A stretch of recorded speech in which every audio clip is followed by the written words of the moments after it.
Hi everybody, it's Julie and welcome to another Hello Monday video. I thought it would be really fun since Valentine's Day is coming and we all struggle to come up with really good guy designs to do the chalkboard technique for a masculine Valentine. And I think this would be great for my son or for my husband. And I'm using a really great set called Lovey-Dovey Sentiments by My Favorite Things. It's just got the perfect fonts.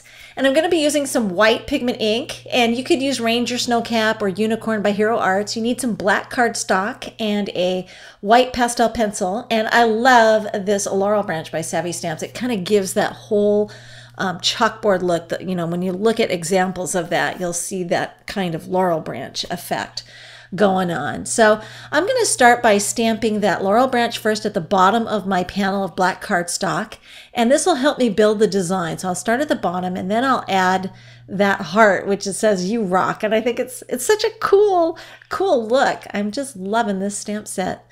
And that's going to go right above the Laurel Branch, and once I have that stamped into place, then I can go ahead and invert or flip the Laurel Branch upside down, and that's going to help me frame in that heart. So this is kind of in keeping with that chalkboard look that you see, you know, it's all over Pinterest, and I think it's awesome.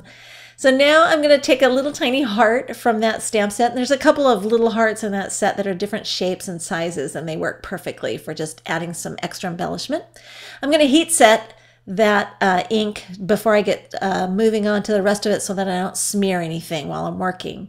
And I'm going to trim off the edges because I decided this would look really great if I went ahead and matted it onto a white base card. And I'm flipping it upside down because, as you know, I have a hard time eyeballing things and getting them centered. So when I flip it upside down, I get a much better idea of how centered I am. And if I need to, I can just whack a little bit more off the ends or the sides to get it all centered. See, and nobody will ever know the difference.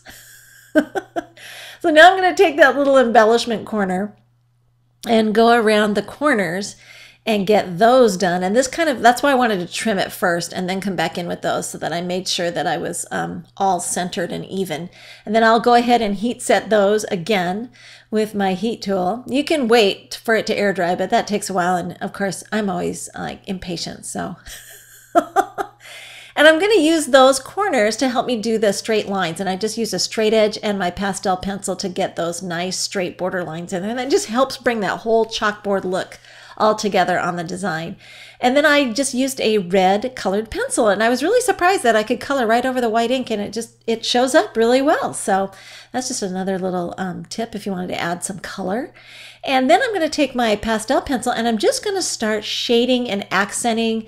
I'm going to trace around the heart and some of the other images on there and just add more hand-drawn touches. And the great thing about this is you can do it very quickly and you can do as little or as much as you like. So I decided to come in and add a little bit more hand shading. And I like the pencil strokes showing. I think it creates this really neat chalkboard look. And you could use the white pen, the big white pen by Faber-Castell, but I really wanted to keep those, I really wanted that chalky look, so that's why I used the pencil.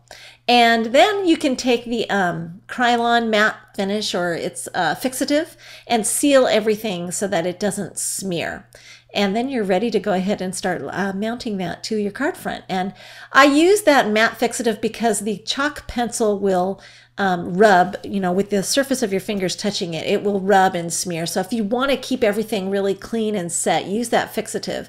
And you also saw me come in there with a little white pencil eraser to erase any of the chalk that kind of ended up in spots that I didn't want it. So that's how you can clean it up and keep a really clean chalkboard look. Now, some people really like it smudged, and you can certainly do that.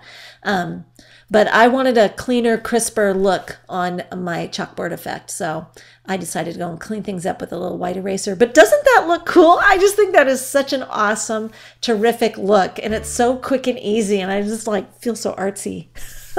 Thanks for watching.